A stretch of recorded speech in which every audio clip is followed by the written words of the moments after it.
Ladies and gentlemen, it's the 86th day of the Russian invasion and the 9th year of the Russian war against Ukraine. I'm Andrii Shevchenko. On behalf of the Ukraine Medіацентру, I welcome all the reporters who are telling the world about our fight for freedom.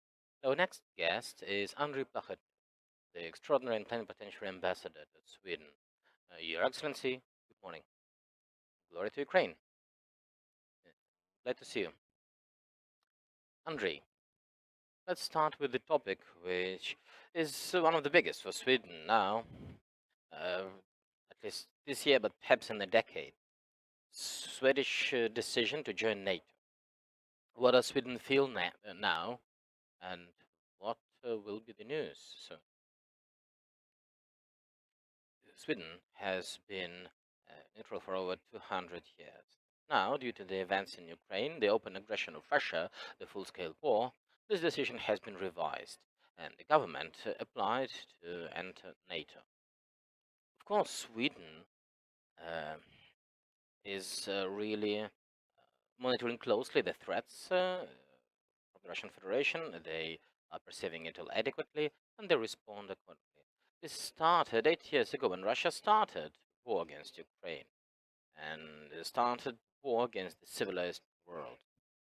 So, in terms of the situation here, the country is responding calmly, but however, they take measures to reinforce the defense capabilities, to deploy new units, and to increase spending, and to achieve a higher mutual compatibility with NATO countries.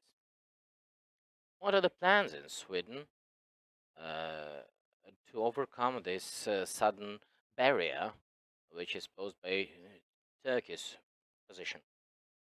After we applied, the discussion process started for Sweden and Finland for their application to NATO. There is a certain procedure. So there are simple things going on now, and it requires some delicate work.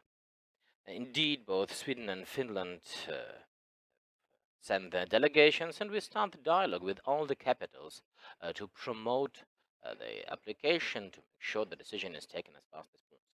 Of course, we now have consultations with the Finnish delegation, the Turkish delegation, but I'm sure that the countries will find the mutual understanding in the spirit of cooperation.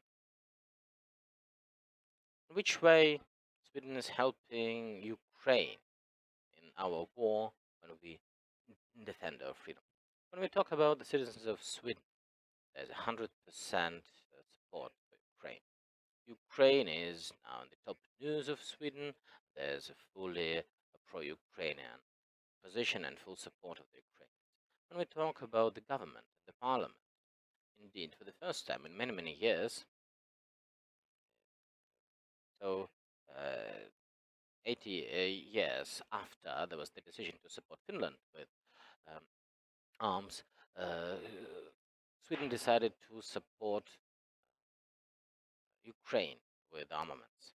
And of course, we keep on working with our Swedish partners in order to make sure that this support continues and the package of aid is expanded. So the support which is coming from Sweden is coming not only on the bilateral mechanism, but also through the EU and UN mechanisms. Fundraising, transfer of funds, humanitarian aid are ongoing. It's been all the time. So we feel the support. We see Ukrainian flags. There are rallies to support Ukraine. Moreover, Sweden has again used the political demarche which was practiced 30 years ago when all the Swedes came to one specific square in Stockholm to support the Baltic countries. And this is happening again now. It looks like quite a radical change for foreign policy in Sweden. And the war in Ukraine is not the first war in the latest decades, and not the first aggressive act of the Russian Federation. In your opinion, what made Sweden change their position so radically? Sweden, publicly on all the levels, is highlighting that it's the aggressive action of the Russian Federation in Ukraine made the leadership of the country revise their stance. The brutal breach of international law, the events in Bucha, Irpin, and other cities in Ukraine, the way Russia brutally ignores all the rules of international coexistence. These are the reasons which made Sweden and Finland revise their stance. Is it also related with the public opinion? Because we see that the public responded very fast. Indeed, the Swedes are 200% with Ukraine. They keep donating things for Ukrainian refugees. They provide accommodation. There was even a proposal to donate blood. There are volunteers. We feel the support every day. Are there many Ukrainian refugees in Sweden? According to our approximate calculations, and they are in line with the official information, now there are about 38,000 Ukrainians in Sweden, and I think out of them 12,000 children. In which way can Ukraine now talk to our citizens? First of all, the Ukrainians are doing a lot to have self-organization, to create different centers where children can continue their education. Of course, there's also active communication through the embassy and the consulate. Uh, there is this information exchange. We are updating the information, what can be improved for the Ukrainians in Sweden. The national and the regional and the local government in Sweden are also supporting us. I would like to change the subject.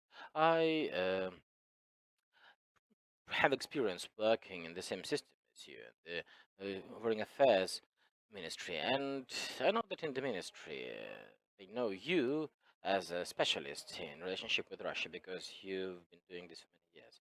So the aggression we've seen on the 24th of February, has it been a surprise for you? Its scale and its barbaric nature.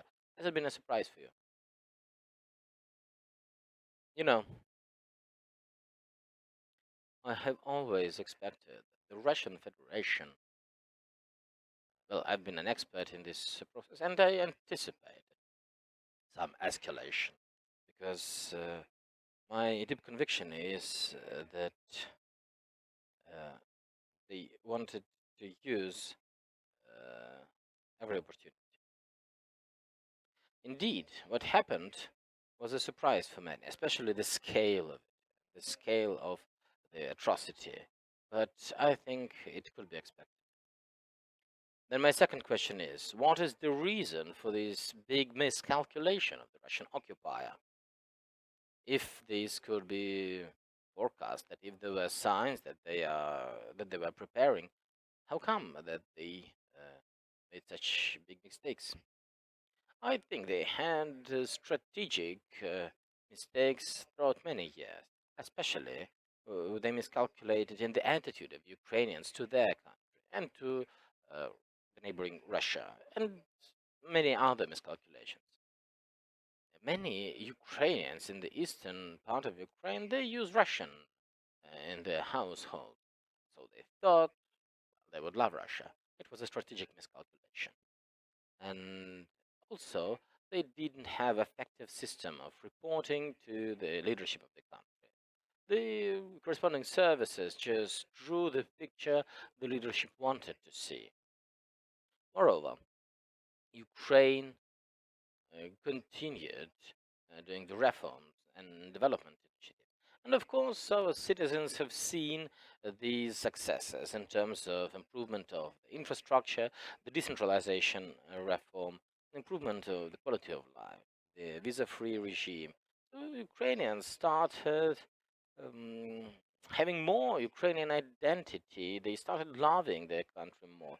They really started feeling a part of the big European family. So these Russian miscalculations, they thought that people would have some sentiments towards Russia, they finally were expelled when the atrocities in Bucha, when mass killings of civilians started. Andrii Plakhotniuk, the extraordinary plenipotentiary ambassador of Ukraine to Sweden. Thank you, Andrei. Thank you for this.